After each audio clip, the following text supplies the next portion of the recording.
งานเห็นงานที่เก่าก็นี่ก็ได้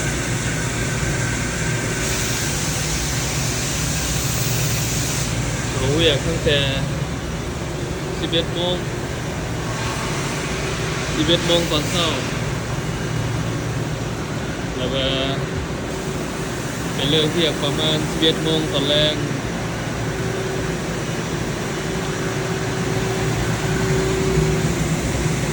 แล้วเบิ่งเครื่องจักร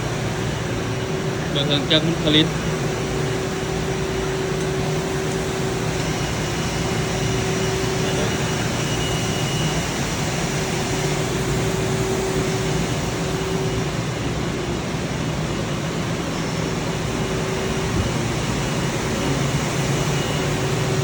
อยู่สั้นลมนี่จะมีเครื่องจักรอยู่6 เครื่องผลิตคือกันเบิดเนาะ6 เครื่อง1 2 3เท่านั้น4 5 6 เครื่องเดี๋ยวผลิตชิ้นส่วนอะไรอันนี้เป็นอะไรระเบิดนะ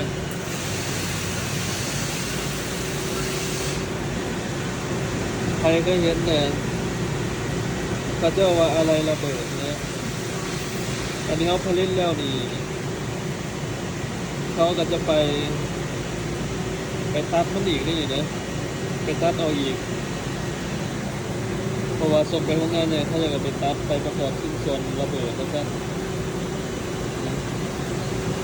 ราคากับหนาจนแพง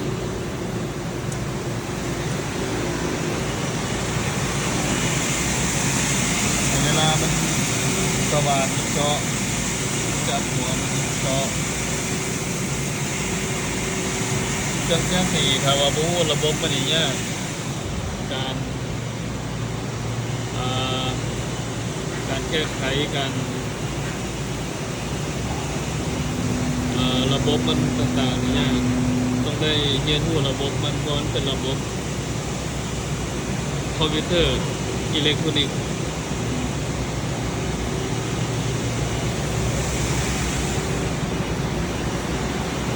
นี่แหละเรียกอยู่เกาหลีใต้แต่สิประมาณนี้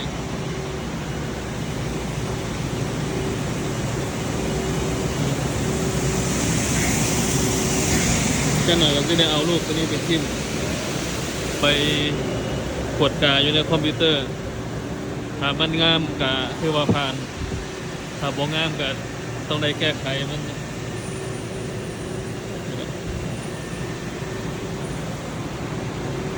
จะเป็นโรงงานขนาดน้อย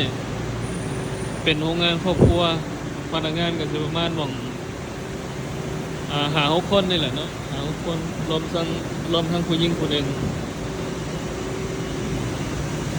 สวัสดีเด้อขอบใจหลายๆฝากกดติดตามกดไลค์กดแชร์ให้ด้วย